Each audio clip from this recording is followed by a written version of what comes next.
All right. Hey, welcome everybody. Happy Sunday. It's 11:30 a.m. and today I've got an awesome analysis and stock market analysis actually set up for you guys. Specifically, we're going to bring back Faisal, our equities analyst, back into the group, and he's really excited to talk about a lot of things. But before we do that, Faisal, can you give us a quick intro of yourself, your experience, what you've worked on at CFF Capital, and your experience day trading in the markets? Yeah. First of all, thank you for having me, Elmo. It's always great to talk to you. Smart guy like yourself. I always end up learning a little bit more every time I come on. But yeah, just a little bit of background about myself. I did some work for CFF Capital for around 3 years. I started off as a junior analyst and just kind of rose my way up and really found an interest in tech and analyzing tech stocks. I'm from Houston, so we specialized a lot in energy stocks as well. And so it was from that beginning that I kind of, fell in love with analyzing stocks from a fundamental perspective. And then, later on, after I moved on from CFF, I kind of wanted to take it on my own, and I started trading more and more on my own. And I really got a hang of technical analysis and started to, figure out some things that I think worked for me and the specific stocks that I were looking at. So I've been Nice. doing this for like 7, 8 years, and I feel like I've learned a lot to the point where I'm comfortable with, sharing my opinions. And so, yeah, I'm just really excited to be here and excited to get down. All right, all right. I love it. That's an awesome intro.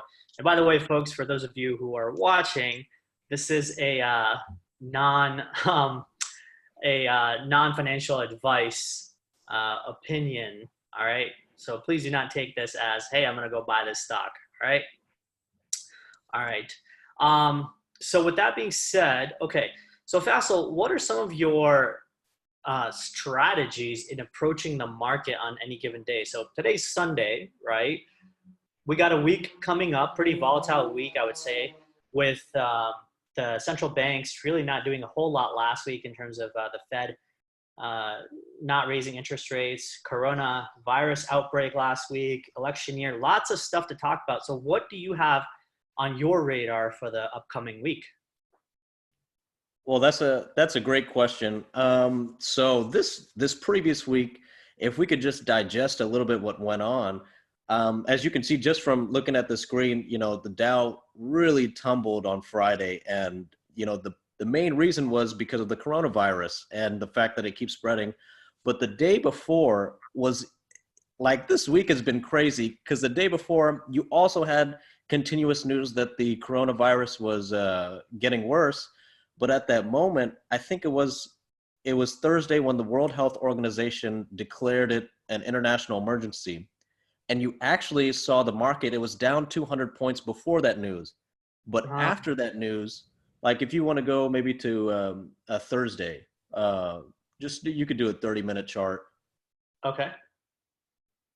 So yeah, go ahead on the 30th or on the 29th, I Okay. believe. This So is you see right at 12 o'clock, you see how it opened down on the 29th, and then around 12 o'clock, you started to see a spike towards the upside going right there. into Friday, a little bit more to the right. A little bit more. Okay. Yeah, so it's that gap down, and that gap down was Thursday. That was due to, either the coronavirus, because earnings have been very good. But once it was declared an international emergency, the market started rallying and actually closed to the upside, or actually closed up 120 points, I believe. So Wow. at that point, yeah, you're confused. At that point, I was very confused. I was like, is the market, taking the coronavirus seriously? Is this just a short-term thing that they expect to blow over very soon? Personally, I think this is the exact type of event that can push the market down continuously, because every day you're getting updates, and I believe every day that as you get updates, it'll probably be worse updates, whether it's more cases confirmed or sadly more deaths. Right. So that Thursday really messed people up, because how can you declare it an international emergency and raise the stakes of the entire virus but the market completely ignored it. And then the next day you saw it just completely tank, make a lower low. And so that move, on Thursday ended up being a fake move. So that should tell you a lot about this market and just how tricky it can be. Right, right. That's very true. I mean, no, with all the outbreaks and stuff happening, that the global markets are definitely reacting pretty adversely because I don't think anyone saw this blow up from 0 to 100 like so fast, right? Exactly. Yes. And I think that the markets are definitely going bonkers around the world. So, so with that being said, I mean, are you expecting for the market to rebound come Monday, or how are you thinking? Well, on the short term, I think if you look at the short term technicals, you can see, okay, there is some downwards pressure coming. I don't think we have broken down just yet. Although I do feel, just personally, that the fear is very high enough to where I would not be surprised if the market bounced back. This actually, what happened Friday could end up being the low of the market, and we could end up trading sideways more so than downwards at this point because earnings have been very good this Right. quarter, and but as we saw on Friday, even with Amazon going up 10%, it was not enough to hold up the market. And Yeah. so, Man, Amazon, let and me just so, pull up that chart. Like that thing is gapped up really, really strongly right there. You know, ripped yeah, up $200-300. yeah, and rightfully so. These are not moves that are like exuberance or euphoric at all. This is a stock that had been completely, it had lagged behind for most of the year, and a lot of people were shorting it. And so, this is the type of gap up you get when you have a great quarter and a large short interest. But Yeah. like I said, it wasn't enough to take the market up, even though a couple of days before you had Apple and Microsoft lead the market up, even with the coronavirus headlines. Right. So it's just kind of a mixed bag. But now that we have the majority of the big corporate earnings out, I don't know if there's enough upside catalyst to go against the coronavirus downside, Right. at least Right. in the short term. Yeah, that's true. Alphabet had some pretty decent earnings, right? Yeah.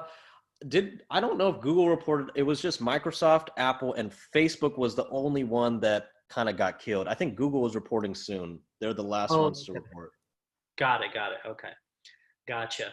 Um, no, this is really great to get your perspective on this because I was thinking that at least the way the market is structured and with this coronavirus outbreak, the fact that we're coming into an election year, which has historically brought in some volatility, and I definitely want to get your opinion on that, which has historically brought in some volatility. I was thinking that the way the market is structured, right, right now, it seems like a perfect moment for a nice pullback and correction, right to the time where maybe a couple months leading up to November, 2020 November, the elections are coming up. So that's what I was thinking. Right around uh, 300, right there is where I thought the SPY ETF would be coming back down to, and that would be a perfect technicals like retest because that's where we sort of had a top right there, another top, and then we just rip right through. So give it a nice retest back around here, and if this holds, then why not just rip up higher, right? Yeah, no, that's definitely a possibility. As you can see, it's touched base close to that moving average. What moving average is that purple line? So the purple is the 7, and this purple, or I'm sorry, the yellow is the 7, and the purple is the 200. Yeah, so I mean, the 200, as we all know, has a very strong support level. It could bounce to the 310 level, and where you see it make that kind of low doji. Oh, right there. Um, yeah, it could bounce to there and hold. That's the first level, but you're right.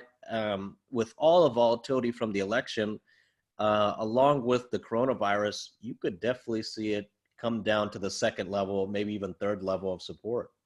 Got it. Got it.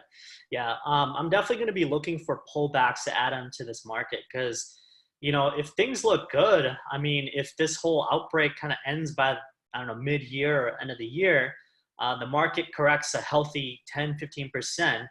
I don't see why we can't shoot up higher because that 3,000 level that, you know, um, everyone was looking for, what was it, right here, right?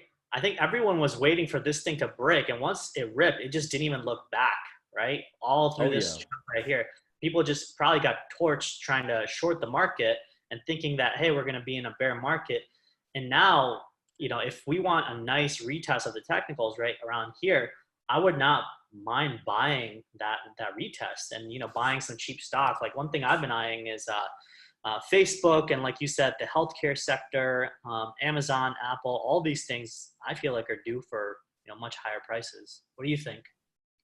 Oh yeah, I think if you're looking at a 5 year range, as far as is there still growth left for the next 5 years? I think totally. You have to buy on any pullback until the numbers show otherwise.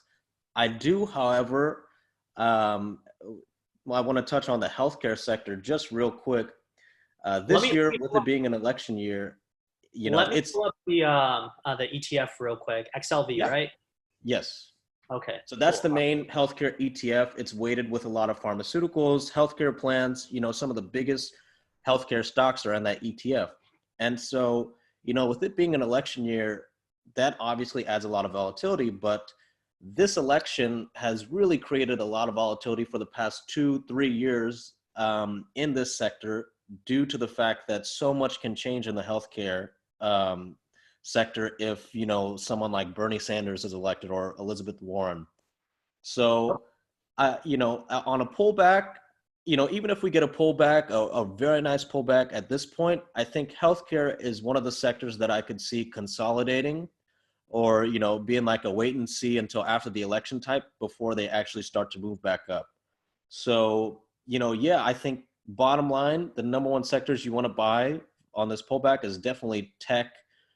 And then as the global economy starts to come back up, these large international industrials, especially if you like, China and their economic growth, Caterpillar's one, Honeywell, Dover, these industrial companies are really going to benefit as global growth starts to come back. Interesting. So you mentioned, Bernie Sanders or potentially Elizabeth Warren getting elected. Now, do you think that that will have a positive impact given their policies on the healthcare sector, or do you think it'll have a negative impact? Well, I'm gonna be honest with you. Like, I haven't read through the healthcare plan or anything like that, but from what I'm seeing on how these assets have been trading and how people are positioning themselves, oh yeah, it's definitely a negative. Right. Um, you know, you could, I mean, we'll definitely know more after the Iowa caucus come Monday. Like, let's just say, for instance, Bernie Sanders, ends up taking a lead over there. I Yeah. would not be surprised to see a lot of these healthcare stocks, be the worst sector come Tuesday. Right. Do you think other sectors will be impacted if, say, the results yield positively for Bernie in the Iowa caucus? I think the initial reaction, it's sometimes it's not about getting it exactly right. It's just about trying to guess sentiment. And I think the sentiment will go completely negative on the entire market. I don't think there's anything that will do good if Bernie Sanders is and ends up getting elected. I think Elizabeth Warren, sure, you may have a pullback or correction, but Bernie Sanders, you'll have people rearranging their portfolios for the next 8 years. It'll be a complete flip for the market. So at that point, I don't really know what will do good and what won't, but I can tell you I don't think the market itself will do good. I know, I know. Shout out to my boy Bernie. Definitely voting for him. Yeah, I like Bernie, but it's just I don't know what Man, he's he's gonna the do. hardest working guy. Dude is literally having heart attacks just to get elected. Yeah, man, he's definitely the candidate. I feel like he's just a very solid guy, a good dude, and he's always been on the right side of things for a long time, as Yeah, far as morally. yeah, exactly, exactly. Um, well, we're all out here to make money, so if Bernie Yeah, gets elected, hopefully he pushes the market up. yeah. Then I mean, if anything, you got to short the market. If like that's my thesis coming in. to the next couple months is, okay, so we've gotten this big extension.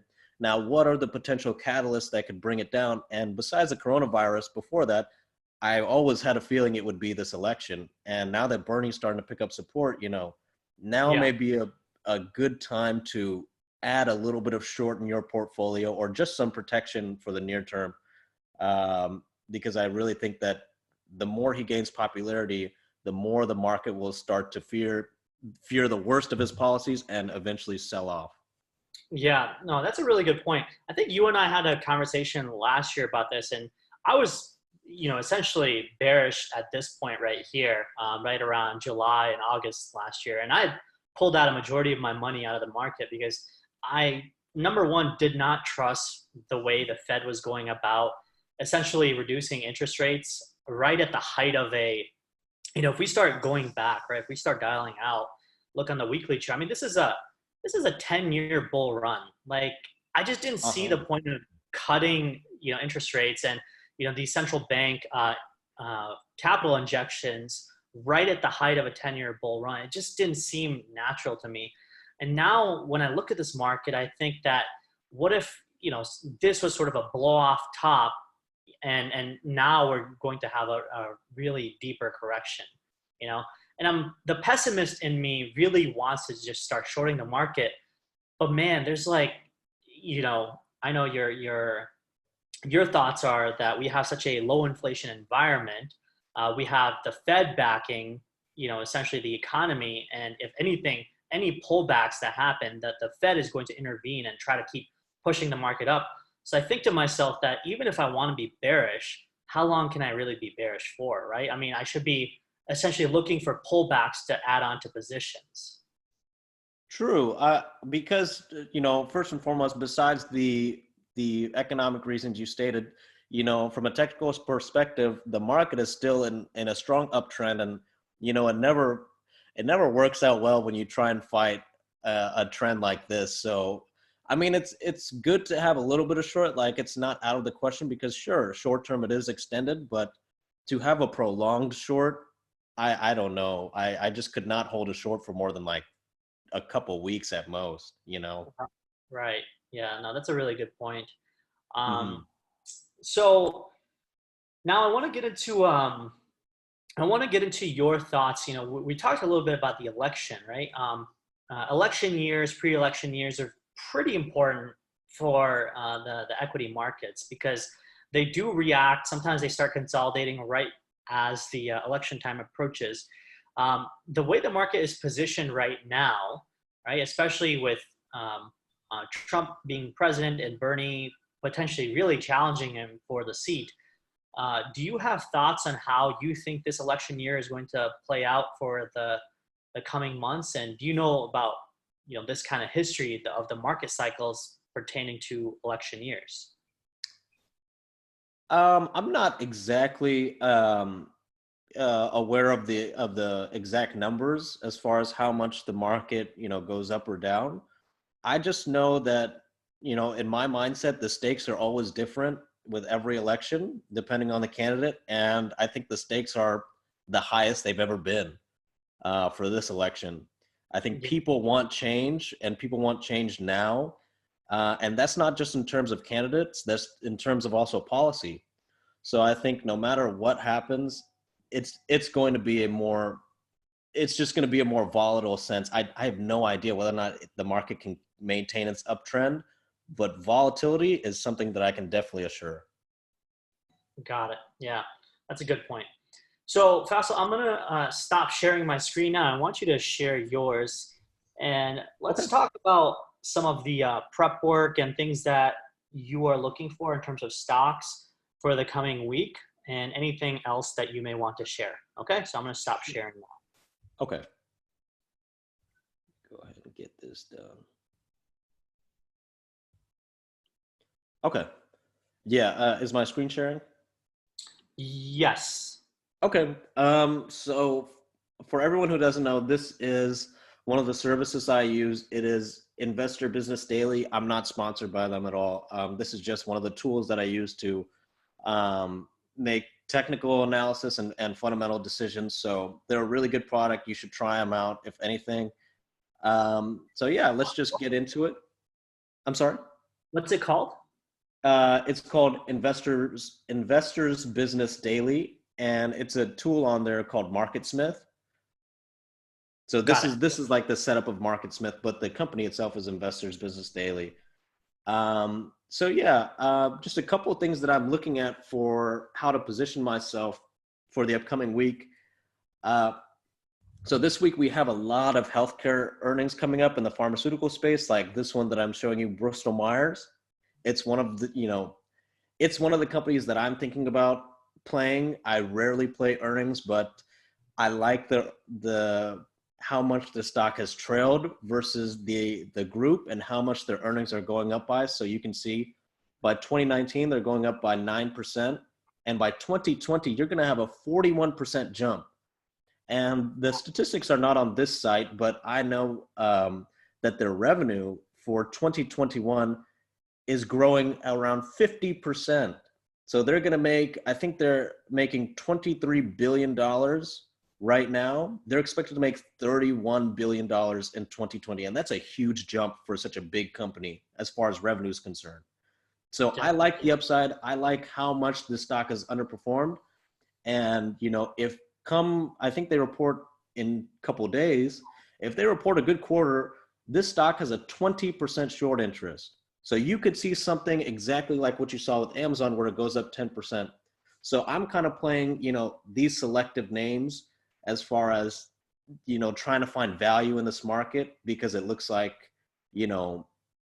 after last week, it looks like high growth may end up taking a break for a little bit. SKYY, which is a cloud computing ETF that I watch. It has a lot of the high growth cloud companies in there. That really took a hit this week. And, just really trying to be light. I'm not trying to invest that much in the upcoming week. This is really a wait and see type of week. So yeah, I guess we'll just wait and see. Awesome. Perfect. Can you tell us some of your strategies before, say, the market opens on Monday mornings, or before the new week start, like today? Do you have anything that you do in terms of homework, or do you start, cataloging the positions that you're in, how you think the market's going to react the upcoming week, if you're moving stops around, moving your take profits around, etc.? Sure. Well, first and foremost, since it is earnings week, I always like to check what's upcoming. What earnings are going to be in play for this week. But most importantly, around the middle of earnings season, I like to go in and look at almost every stock within a certain sector and kind of aggregate the growth percentages on both revenue and earnings to see whether or not they've grown from last quarter and how much they're growing versus the other sectors in the market, because you always want to be in the best sectors as far as what's growing the fastest on earnings and what's growing the fastest on revenue. That's one of the easiest ways to increase your odds of making money. So I always check for that, check to see if the estimates are matching what I usually think, or, just if the estimates are meet my growth standards. But as far as, trying to play a market that seems this extended coming into earnings season, it is a little bit tricky. So one sector that I've been in the past couple weeks consistently is the utility sector, XLU. And if you haven't been keeping up with it, I've actually talked about this sector a ton. It's one of the more defensive sectors, and you'll see it start to outperform as people start to get more negative on the market, because this sector offers dividend yields usually above 4%, which is on the highest percentile of stocks in the market. So people love to buy these stocks for the dividend when things get scary. And as you can see, ever since what is this day? Ever since kind of the beginning of the year, the XLU has gone up from 63.75 to now 69, which is a really big move, almost a 10% move in a month for a very defensive sector, even as the market's gone up. So this kind of could have been preceding, the shakiness that we're seeing now. But this is one of the ways that I've been playing the market, at least to the upside. You know, even though I'm kind of nervous about the overall trend of the market, it could pull back at any time. I think this sector is definitely one that people can still count on to be a performer, at least an outperformer compared to the other sectors. And also, it benefits from you know, how low rates are going. So rates had spiked up a little bit over the past month or 2 months ago, and they've really come back down over the past month. And you know, that trend also goes with hand in hand with this outperformance. You know, when this ETF broke out, you start to see rates start to go back down.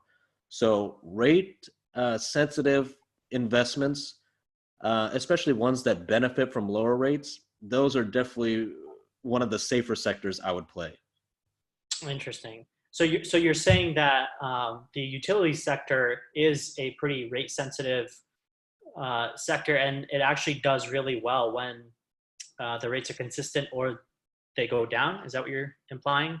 Yeah, because as you know, if investors are not getting that much from bond yields, they want to buy more into equities that have high dividend yields. And so utilities in general, like I can put one up like Southern is a very big utility company. They have a 3.5% dividend yield. Duke Energy, let me see, DUK, yeah. Duke Energy has a 3.9%. So they all have a very high dividend yield compared to the rest of the market. And that itself, you know, that type of safe return brings in not only equity investors that want to get defensive, but also bond investors that are not getting that much from their yields because rates just keep going down. Right. That's a very good point. Awesome. Well, guess we'll have to start taking a look at XLV, which is the healthcare ETF, and then XLU, which is the utilities ETF for maybe the coming few days or weeks, right? Yeah, definitely. Those are the two. I would definitely also check out housing, ITB, because this is also an interest rate sensitive stock, or I'm sorry, ETF. And it also goes hand in hand with how domestic economics are looking. I would definitely look to see how this stock performs throughout the week. It's been one of the better performers and should continue as rates come down. But if there is any sense that the domestic economy may start to shaky or be rollover, you would definitely start to see ITB rollover before any of the sectors. So I would this week I'm definitely watching ITB, definitely how Apple and the rest of big tech perform, and how healthcare performs after the Iowa caucus for sure. Awesome. Well, that's a lot of stuff to pay attention to, and I'm really glad you brought that up. This was a really great session, man. I'm really happy that you're back in the Cryptosomniac community. Yeah, Um, happy to be back. yeah, we're really looking forward to your insight. It's honestly invaluable. So I'm really happy you're back. And folks, starting tomorrow, so Monday through Friday, Faisal will give us a pre-market breakdown summary. Just a couple sentences, what he's watching, what he's looking forward to, and then post-market summaries that you can read. So I hope you guys who are watching, please do come join the Cryptosomniac Advantage membership. Go to the cryptosomniac.com website, products page, and buy the Advantage membership so you can see Faisal in all his glory in the crypto and equity markets. All right. Thank you so much for joining, Faisal. Any last words? No, man, it's been a pleasure. Thank you so much. I'm so happy to be back, and I can't wait to make money with y'all. All right, let's do this. All right, man. I will see you soon. All right. Take care. All right, you too.